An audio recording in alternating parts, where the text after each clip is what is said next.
Okay. All right. Well, let's get started. So thank you everyone for joining. Thank you, Stephanie and Nicole and the rest of the team for organizing this session. My name is Gabby Hernandez, and I am the head of comms at Aerospace Xelerated and Meta. Today, we're going to be hosting a session on marketing strategies to kind of help startup founders grow and effectively communicate their brand to their target customers. Um, we, it's for some context. This event was organized in partnership with the Kuwait Startup Digital Campus, which we helped launch earlier this year with the Kuwaiti government, with the aim of supporting the local startup ecosystem. And one of the main needs that we kind of heard from everyone was that marketing is a bit of a challenge, and it's definitely one of the areas in which they needed some support. So that's the reason why we're here today to organize a session to help other founders and entrepreneurs and anyone just interested in marketing um, to this session. So if you would like to learn a little bit more about the KDSC, I think Steph will share a link in the chat so you can just learn more there, or you can get in contact with us to learn more. Today, we've been joined by three amazing marketing experts. Really grateful to have them here. And the aim is that they'll be able to share some of their own insights and strategies to help you succeed in your own business endeavors. So, just before we begin and get into the chat, I would like to just ask the speakers if you could please introduce yourselves. Maybe Jen, we'll start with you. Yeah, sure. Thank you again for having me, everyone. I am Jen Hoffman. I'm a fractional CMO, and also the founder and CEO of a female founder community called Unstoppable. I have worked in marketing for far too long. It will just make me sound very old, but predominantly I focused on B2B SaaS, and then tech startups, where I also do a bit of advisory work in that space as well.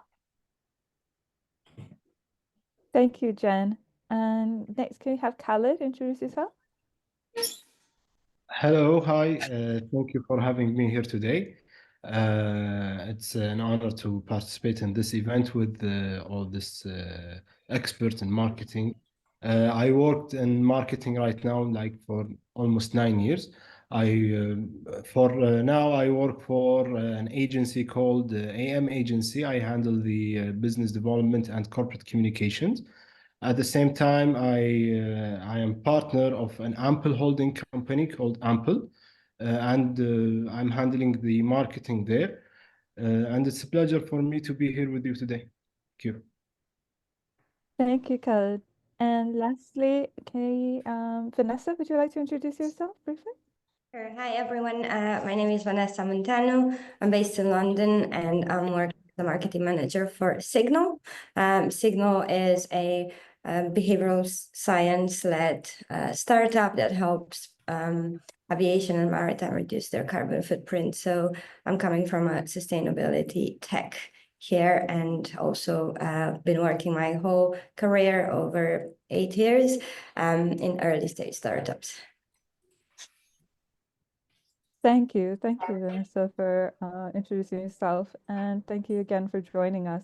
So since we have limited time and we want to make sure that we get the most of the conversation, we'll just dive straight into the questions.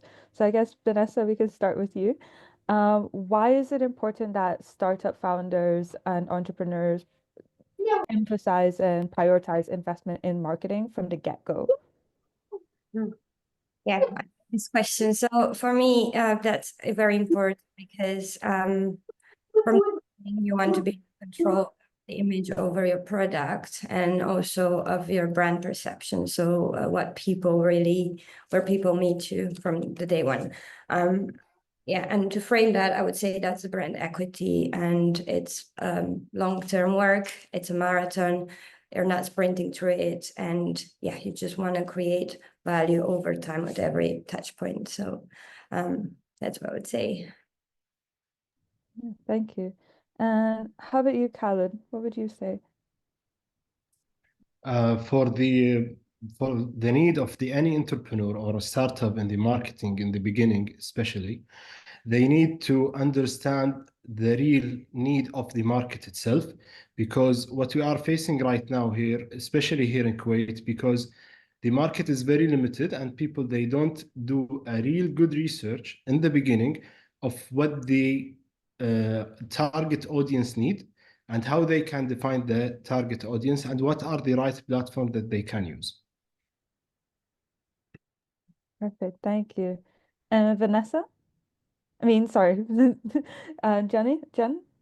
Yeah, sure. I think I agree with both of what Khaled and Vanessa said, but I think also too, one of the things that early stages founders typically forget to think about when it comes to marketing is that marketing actually helps impact not only your customer acquisition and establishing your brand from the very beginning, but also too, it helps attract investors in the event that your startup is going to need external investment. It also too has the capabilities of also helping you attract talent. So when you get to the point where you're going to be recruiting team members onto your early stage team, all of these properties that fall underneath marketing, I think really help impact your business, which then the knock-on effect of that is actually much faster scale and growth. Great. And I guess on the counter side, many people oftentimes will think that, there are costs involved in marketing, maybe not at the right stage, and so maybe do not prioritize that at the beginning.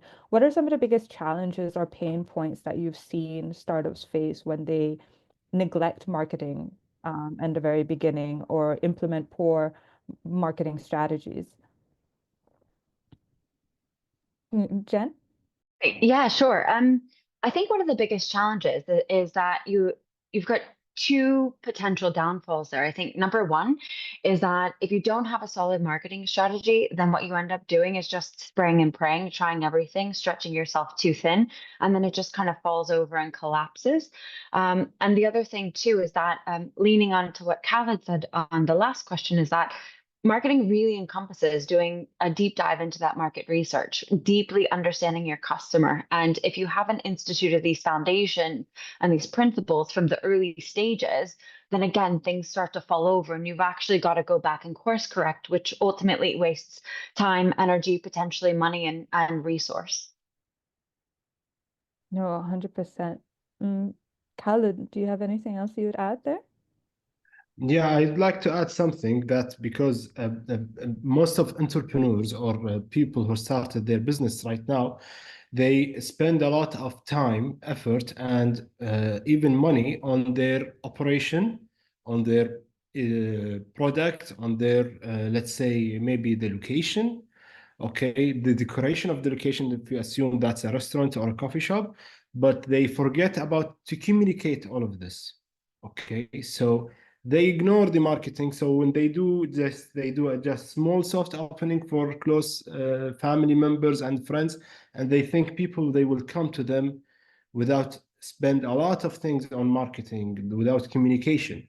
So we are facing this problem, especially here in Kuwait, because they spend a lot of their budget on the operation and the products. Yeah, that's it. That's definitely been an issue we've seen. And Vanessa, anything you'd like to add?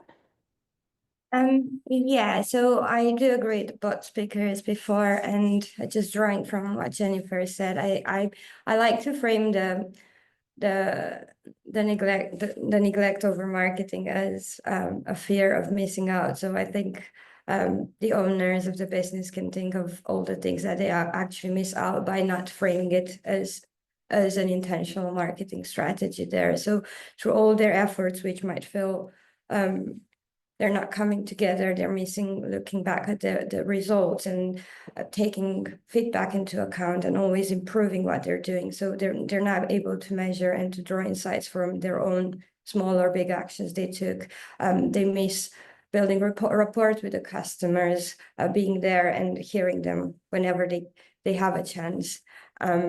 And yeah, I think there are many more things that could be missed there, as in from a business to business perspective, as being able to have a strategy for you're positioning yourself as a leader.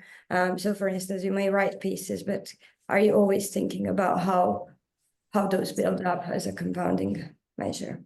And then I would say in terms of poor marketing, I wouldn't necessarily worry in the very early stages. I would say don't go too big, try things. I think a poor strategy is only when you don't think about your customers' needs. But if you think about your customers' needs and how you meet those, I think in the early stages, everything can be just a good strategy to learn from.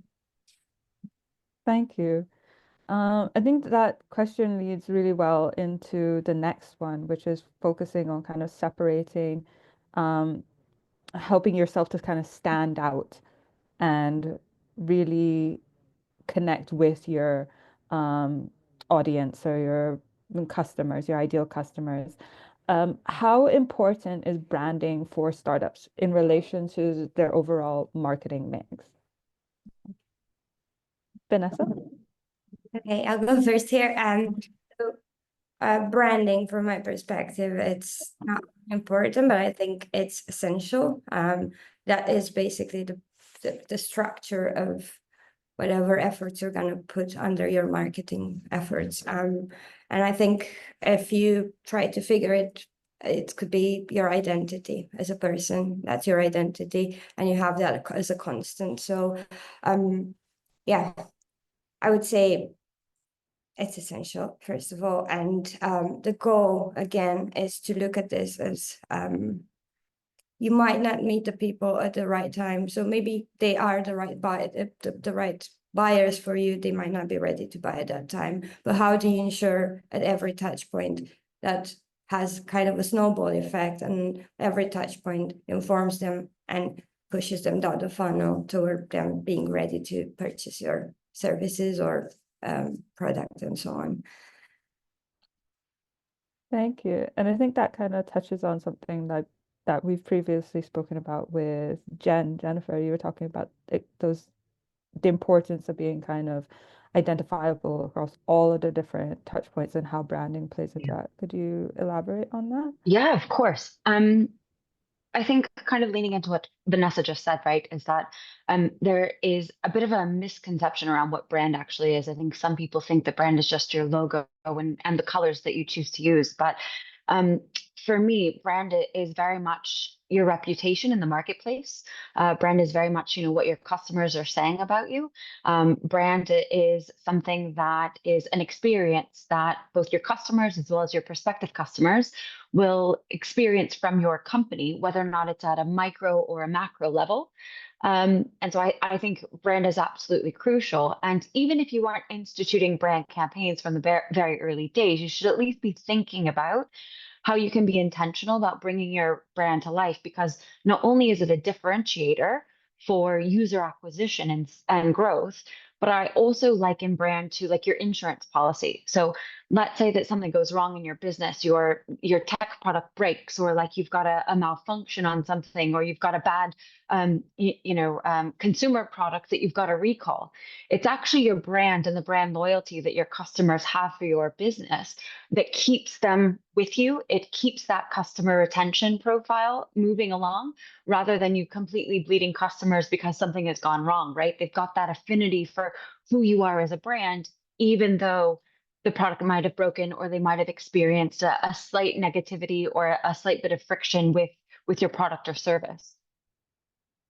Yeah, thank you. And Khaled, how about would you, as a branding expert yourself, that's based in Kuwait, could you maybe elaborate on the importance of branding, but from the Kuwaiti perspective? Okay, I agree totally with the two speakers about the branding here in Kuwait, especially in Kuwait. People really focus on how the logo it will look like, but they don't focus about what is the message that I want to send to the people behind this brand. Okay, when you establish a brand, that means you are establishing something should change the market. It doesn't matter how is the biggest the change will be, or how big the change will be, sorry, but it's gonna happen. The change gonna happen in somewhere. So you have to think exactly what is the message behind my business, what I will gonna serve, and what's the problem that I will gonna solve in the market. Okay, what is the pleasure that I will give to my buyer or my customer? Okay, so here we have to understand exactly why I'm doing this. All the entrepreneurs, they have to ask themselves why I'm doing this. I understand most of the entrepreneurs, they want to say, I want to extra income. I want to do something that makes my life really valuable. But why you are doing this for the people? That's why you have to understand. When you answer this question, you will understand what is your brand. After that, you can build on these things based on your research, based on your customer behavior and experience, based on your product development. Then you will understand your branding.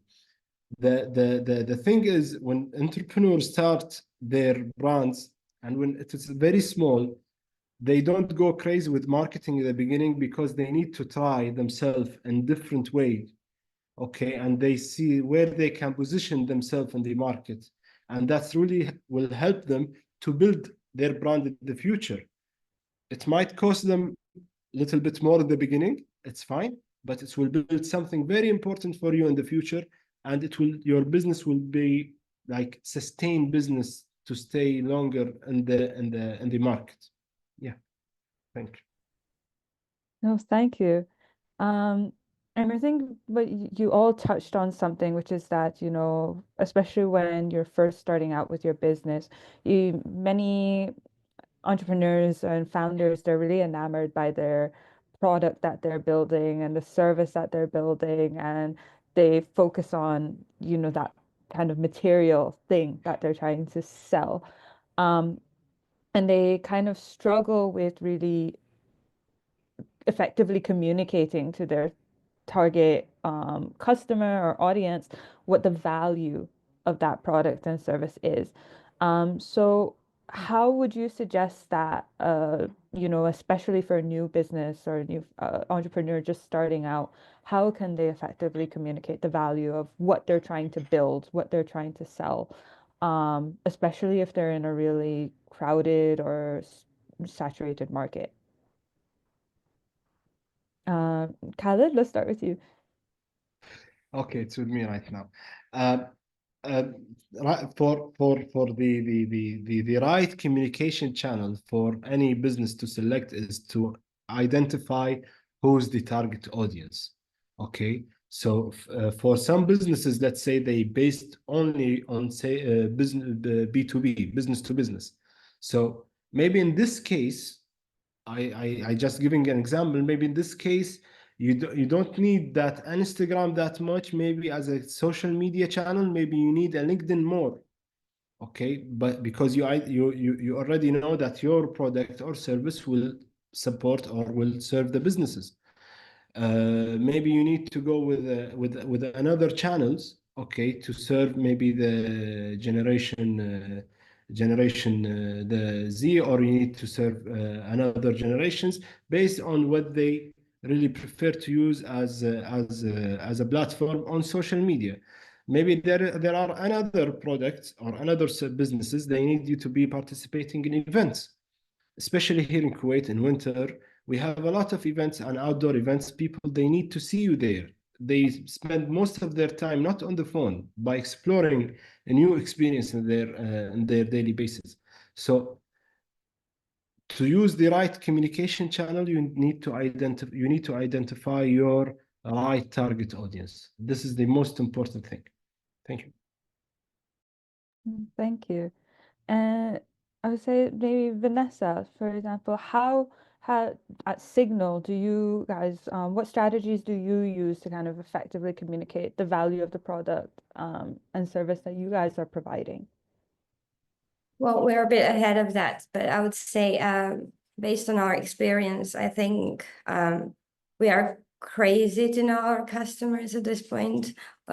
We know what problems, we solve them, but we want to know that we solve it the way they need it. So we're always constantly listening and trying to get that feedback from them. And I think in the early stages, it was essential for us to work out the stakeholders who exactly in the company we're addressing to, not just to aimlessly to anyone, and be able to address our solution based on their problem. And that means also like it's the customer discovery, but also diving deeper into what are their pain points, what part of your product serves their pain points and alleviates that, what keeps them awake at night, where they read, where they are.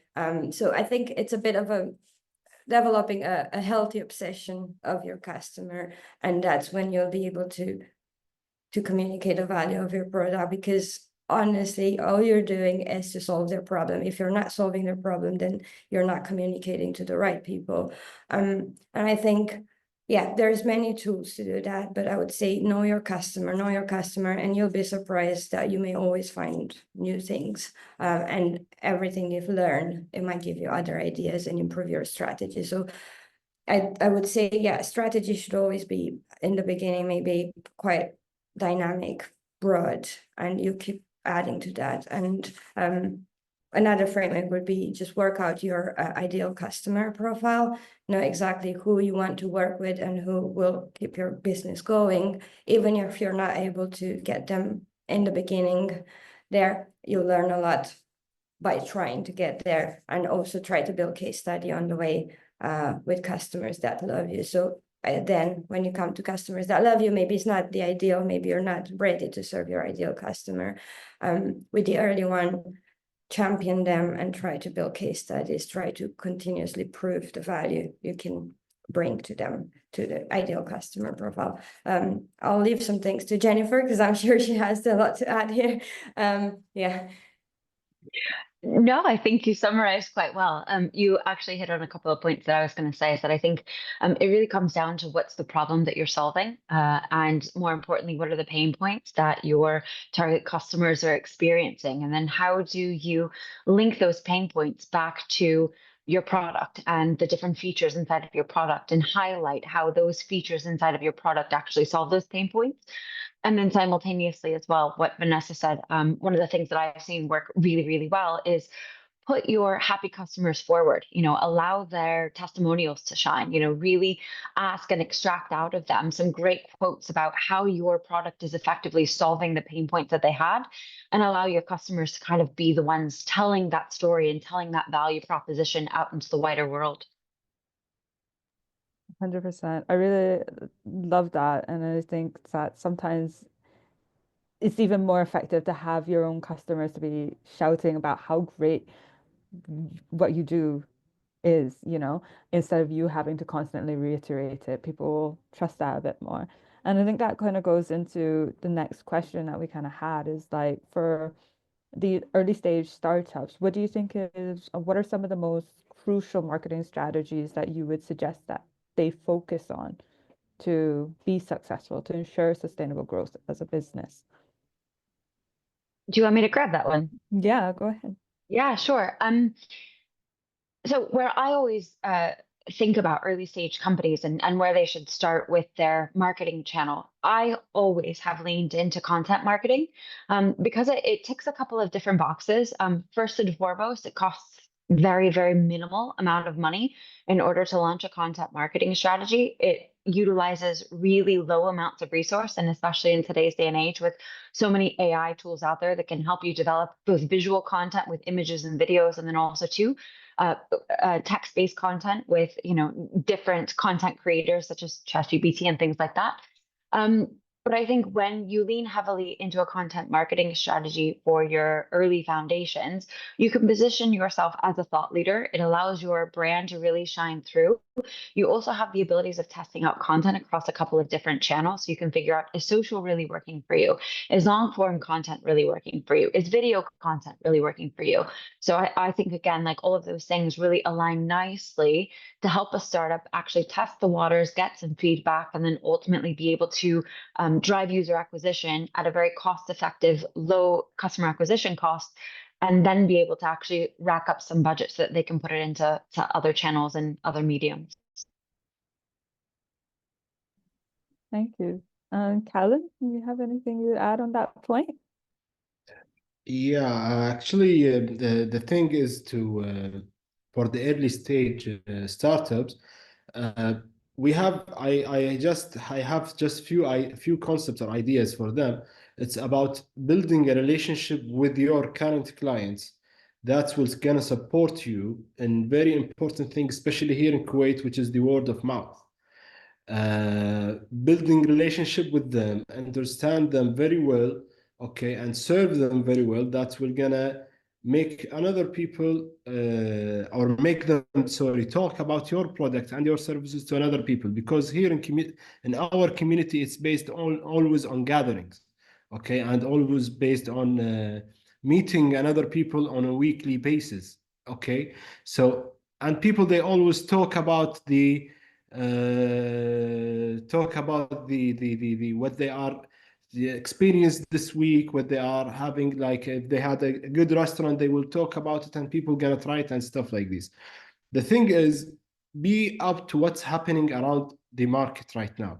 Don't stay away from what's happening for, let's say, trends, okay, things that change the behavior. I know it's very hard because we have a huge flow of advertising and a huge flow of things happening around us on a daily basis or a weekly basis, but you need to be up to these things. Not all of them, but select a very important stuff from these things. Also, communicate right and clear. Sometimes you have very complicated, let's say, product or very non-clear service that you have. So communicate it right. Just give the right message, okay, and send the right message to your customers so they can understand you, and then they will try your product and services. Because what we are facing now with this, most of the startups, I don't know why that's happening exactly, but they don't communicate it right. They talk about the product like the other people know about them. You know your product because you developed it, okay? But other people, they don't know. So don't give them the tactical, give them the feeling about your product. What they gonna feel or what they gonna add to their life, okay? So then they will understand why they need to buy from you. Thank you. 100%. Thank you. Vanessa, do you have anything else to add? Yeah, well, but following on Khaled there, I think the question that the founders, the owners should always ask themselves is, from the customer's point of view, is like, okay, so what's in it for me? Why should I care? Why should I care? So you basically build always from their point of view, why should they care? Also drawing from Jennifer, where she said about the content strategy. I think I'm a big fan of content. I do believe, especially in the digital, that's one of the biggest drivers and maybe the most easy to access for an early stage startup business. But from my point of view, I would frame the strategy more as awareness, like growing awareness around your brand. So by that time, you already try to frame your brand component beyond the logo. So you have the value, the mission, the purpose, you define those for yourself. And obviously more other things like key messaging, but then how do you pack those? And with the content, that's one way, but then as Khaled says, in Kuwait, there is a case where people maybe have a business, a small business on the street. Can you develop a community? Can you create something for them where they can come together and they see you as a home for that? You can find that answer there. And yeah, that may not drive necessarily direct sales, but you create a community that may be able to support you and talk for yourself. And let them be impressed by what you're doing. Introduce them basically at first.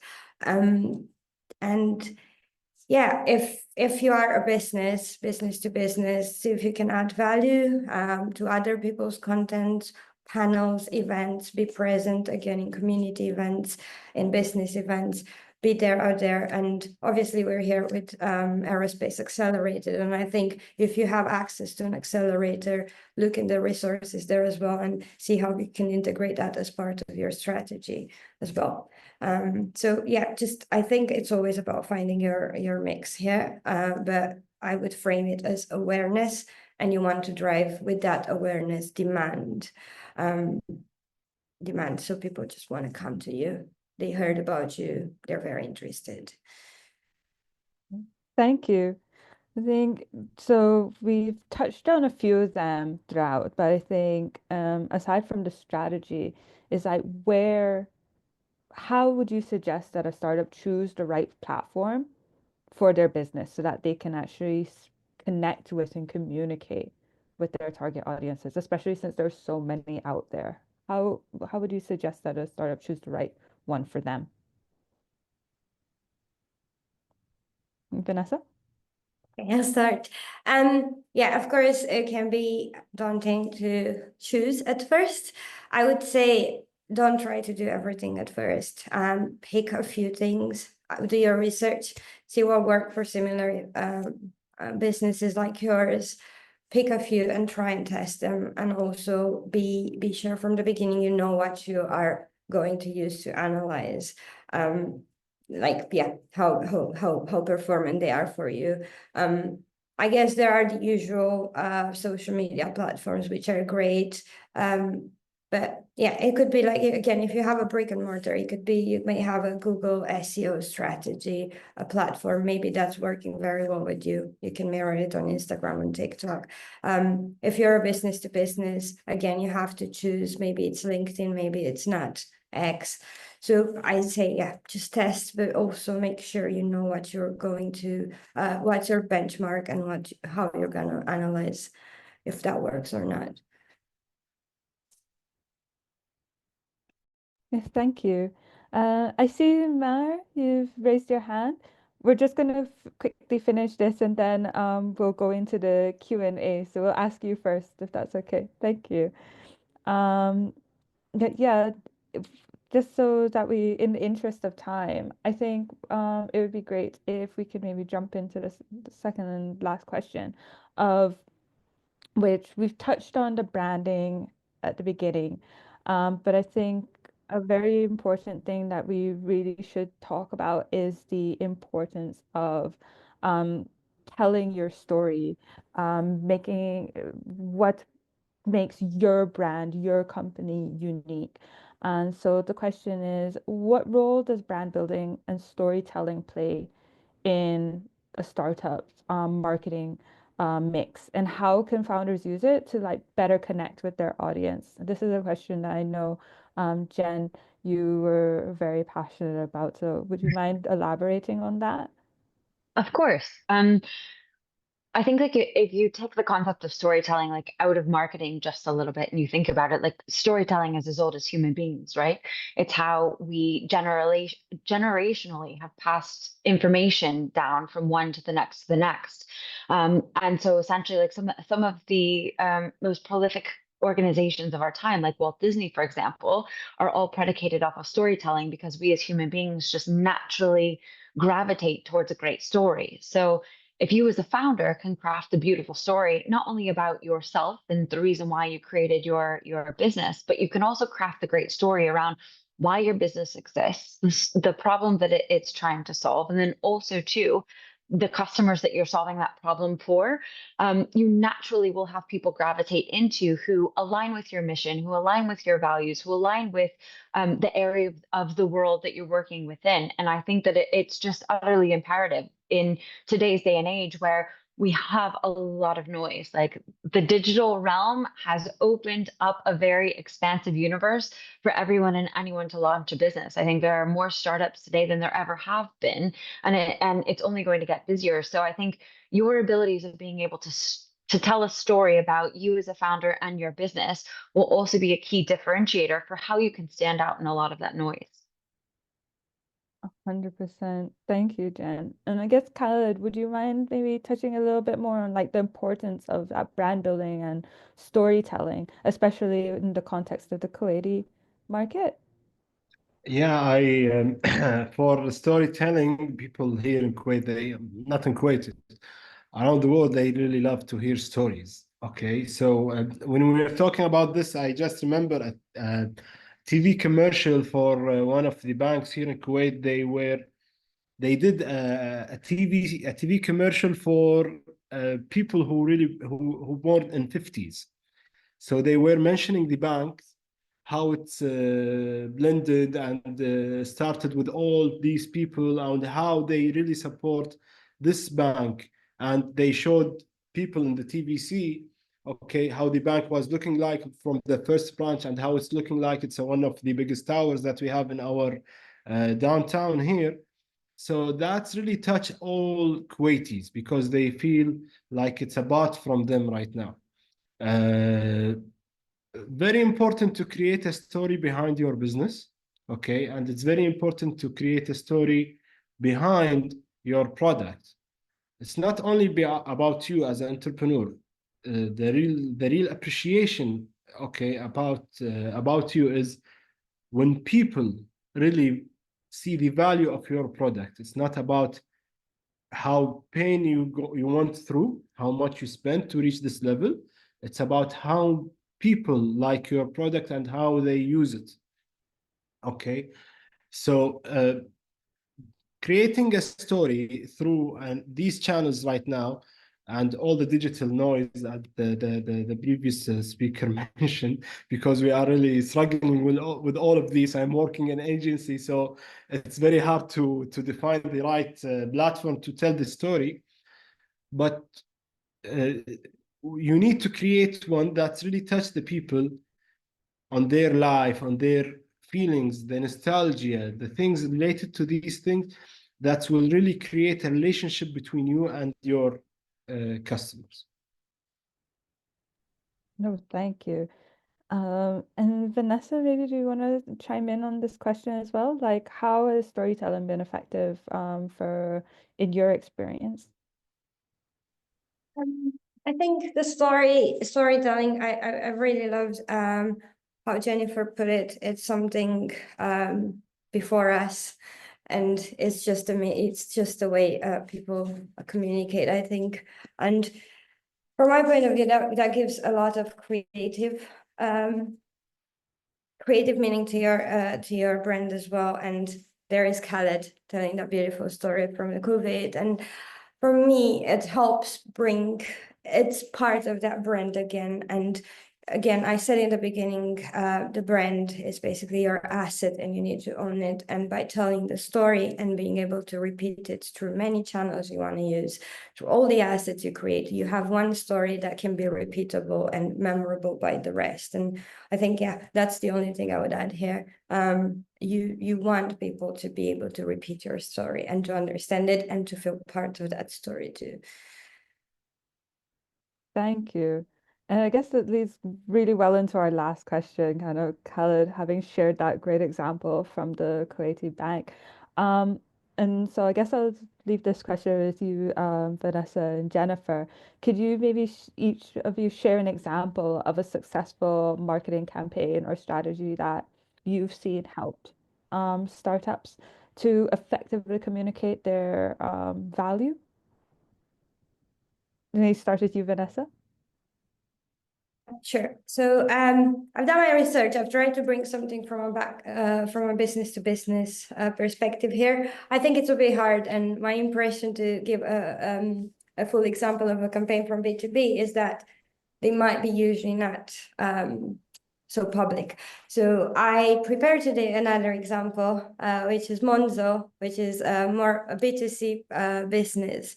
And something I consider a campaign is their launch, basically. And I think in 2015, so Monzo is this alternative bank, is a digital banking. So they disrupted the market of banking in UK.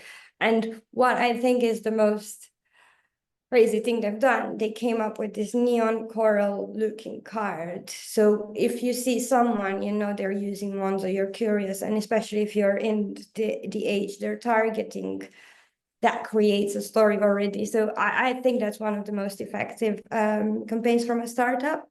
And they still continue to have to this day a very neon looking card, although they have so many layers of the serious banking and financial business beyond that. But that's their brand, they respect it. And now I recently read about their expansion. So they're not looking to expand, for instance, to the other age categories. They're looking to expand at the same age, just change geography. So they basically have this brand that speaks very precisely to an age segment, and they're doing that great.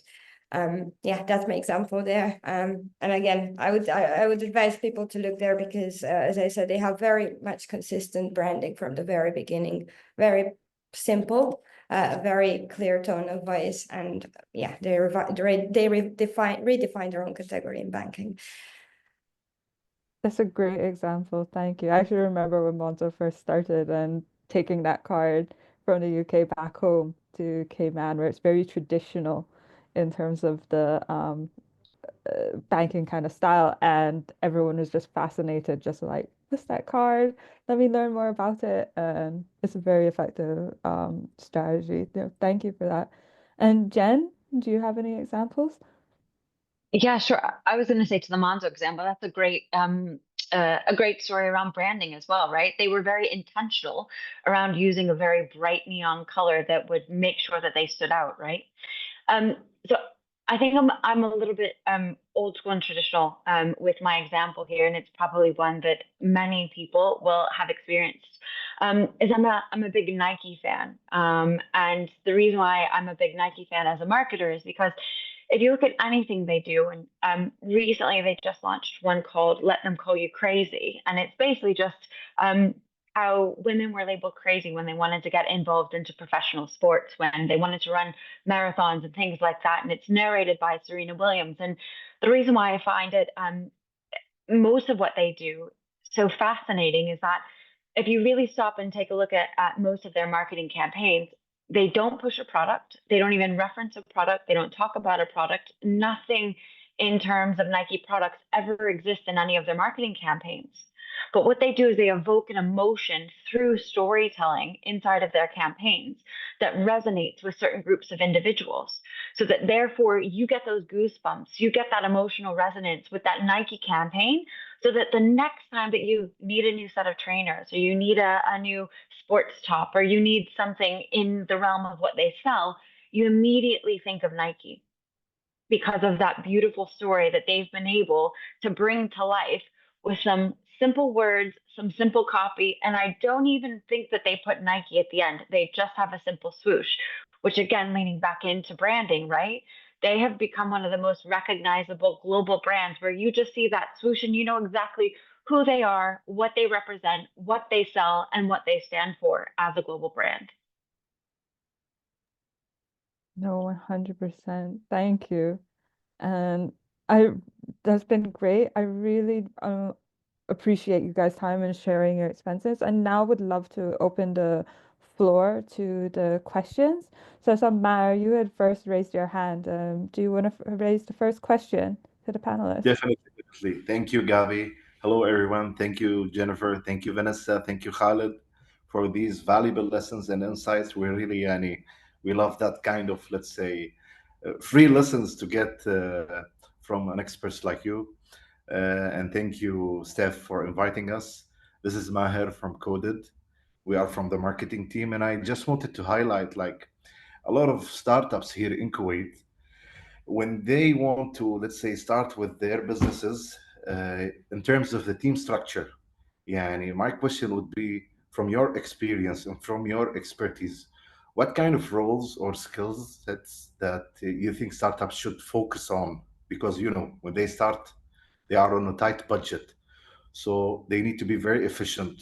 So what kind of, let's say, roles at the marketing department or skill sets that you think they should be, let's say, putting as a first priority for them? I think this kind of insights would be very beneficial for everyone. And that's my question. Thank you. I'll just jump in there, I guess, having built many marketing organizations in my time. That is a challenging question to just blanketly ask, right? Because really what it comes all the way back to is, what does your business require right now? What's your strategy and what's the direction of travel for your marketing, and then also to your business objectives? And then based off of identifying what those are, then you can retrofit and figure out, all right, what resource and what skill sets do we need in order to activate and bring this strategy to life? Personally, in the very early days, depending upon, how much availability you have for resource financially, I always prefer to start with hiring marketing generalists, because then you've got people that can roll up their sleeves and they can kind of be here and be there, and just essentially collaborate to get things done.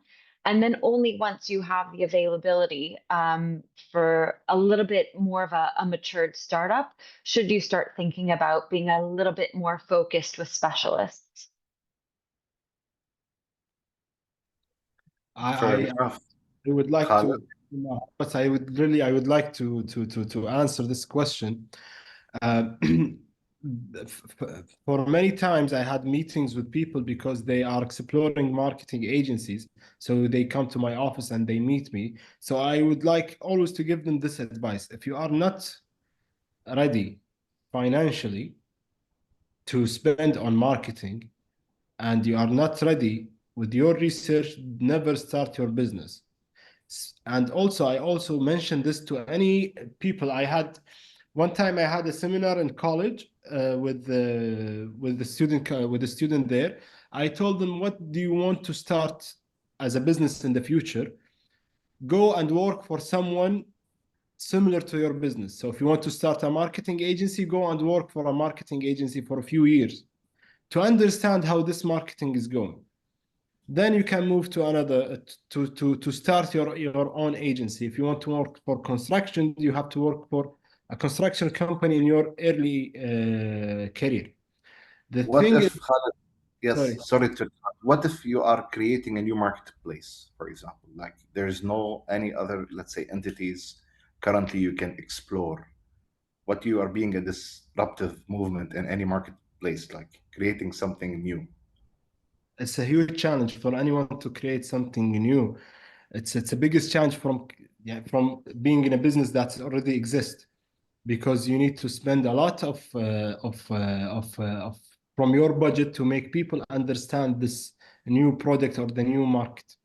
Okay, really needs a lot, and for the skills that the person needs is, from my point of view and from my experience, because I worked 4 or 5 years ago on the agency.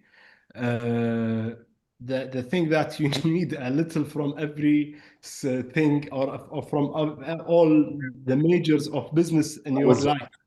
Okay, you need to understand a little bit from the accounting and finance. Then you need to understand a little I need bit. to hire Iron Man, I think. Yeah. Yeah, this is the problem. But I really agree with the concept of focus on something at one time and bring people to help you with other stuff. Yeah. Perfect. Perfect. That's fair enough. Vanessa? Yeah, I would add I'm that generalist that Jennifer said. So again, I would think what are the current skills in your team, and how much the strategy will come to your hands or to the founder's hands, which I think is quite essential in the beginning. And having someone that can execute and obviously have the intelligence of the marketing and be able to shape that together with you. I would say, yeah, the generalist is a set of skills, but then I think it's someone that definitely has compassion as well. I think marketers, especially when there are new markets or new challenges, they need to show some compassion to their audience and to be able to listen, because as I said, I'm quite obsessed, healthily obsessed by the customers. And then I would say your challenge is that you say you're launching a new marketplace, maybe haven't done before. I think there's many people who do innovative things. And although your business may be unique, I think the challenges that you are facing have been probably faced by other businesses. So try to look you're not here to copy, you're here to get inspiration, and you may find inspiration in a completely different business style. But what I think is, like, we always face the same challenges. Although they seem unique because our business is unique, the challenges may be replicable.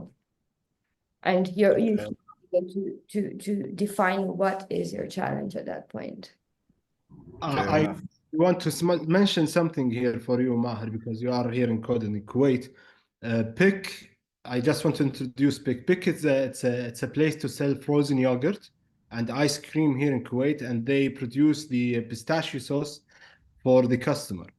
So two important things that Pick did here in Kuwait.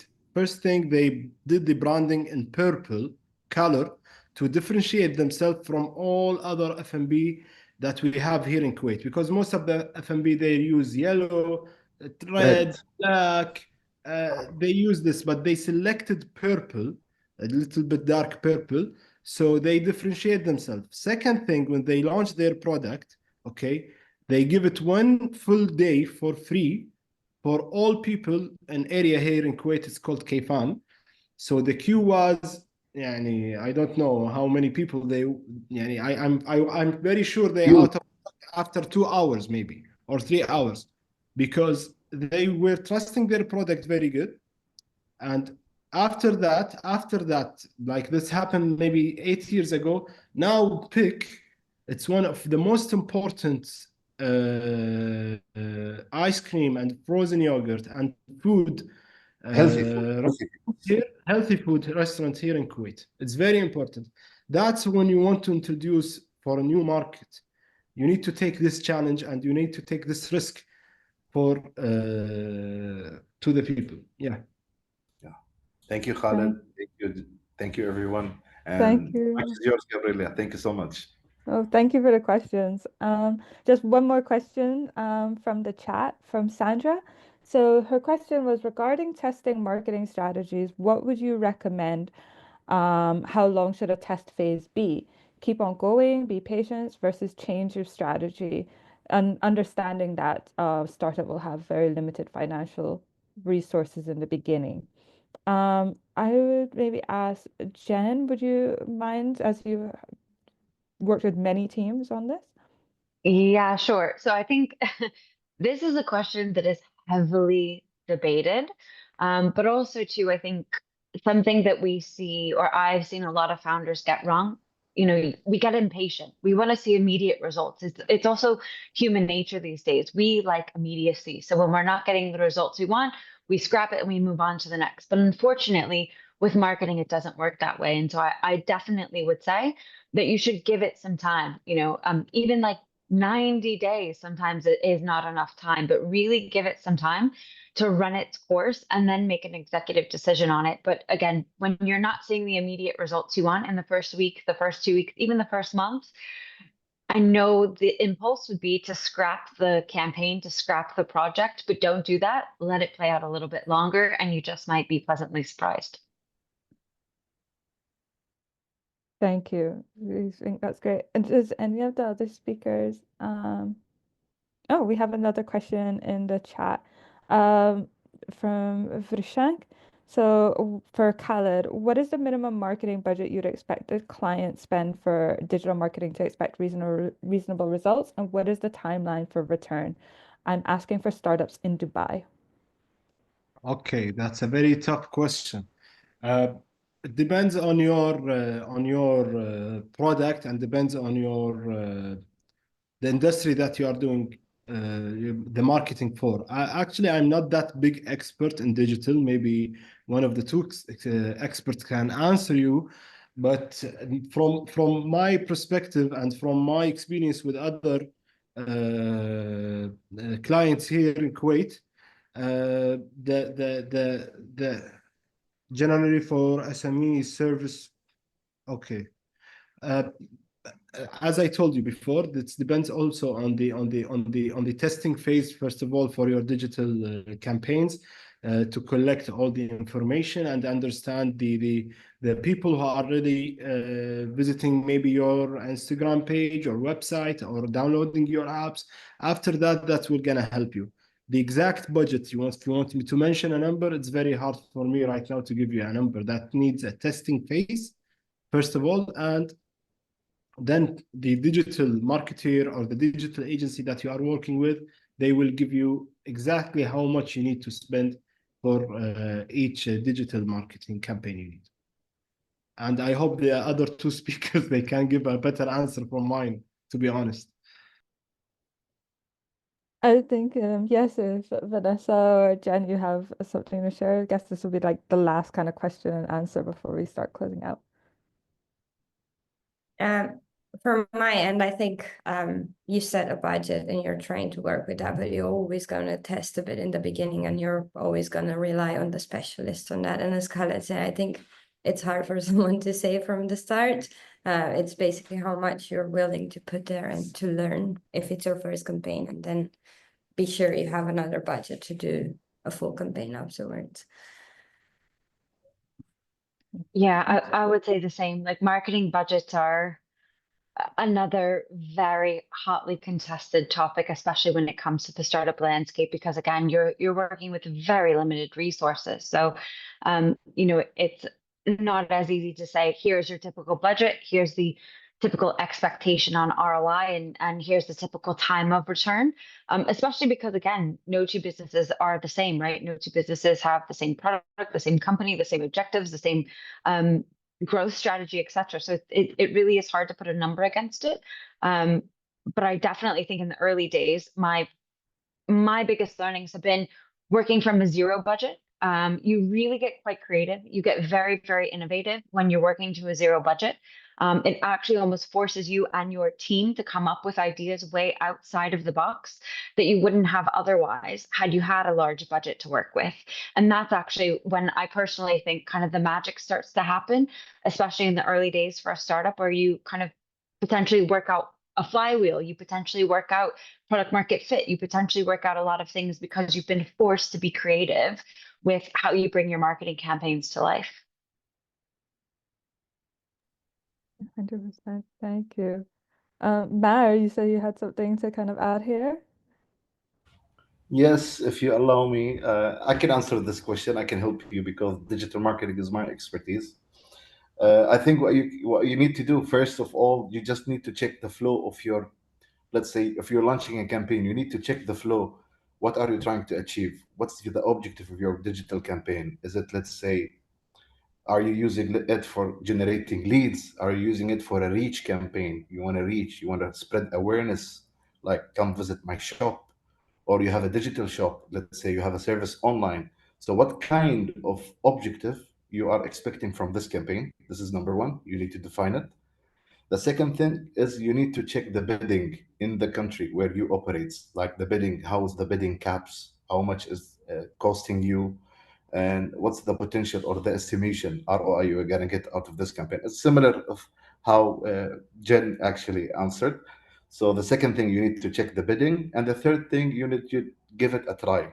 Like the reach campaign is more cheaper than, let's say, a conversion campaign, because conversion leads are actually, the cap is very high compared to reach or impressions.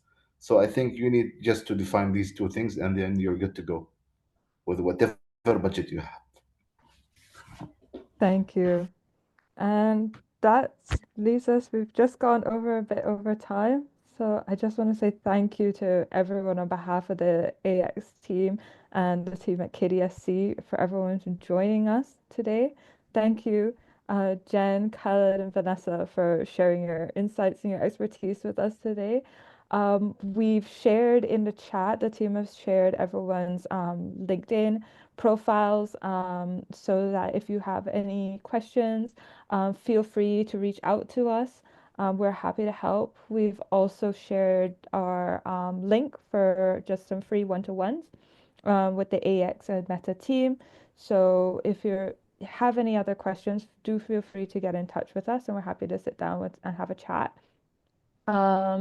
We we invite you to just follow us on socials, join the Discord, sign up to the newsletter where we'll be having more of these events with other industry experts on other issues that are affecting startups and founders. And one of the next events that we have coming up are actually with our partners at Coded. So we'll be having a workshop there as well as a hackathon. So be sure to follow us, and we'll be sharing some more information about those with you. So I think that's it. The speakers, do you have any final words that you want to share with the team before we go?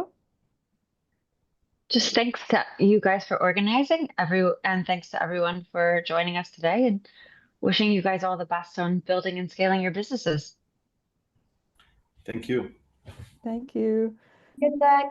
Thank you. Thanks. Take care, guys. Bye. Thank you very much for Bye, this. guys. Thank you, Khaled. Thank you. يعطيك العافية خالد. Thank you. شكرا لكم. شكرا. يعطيكم العافية.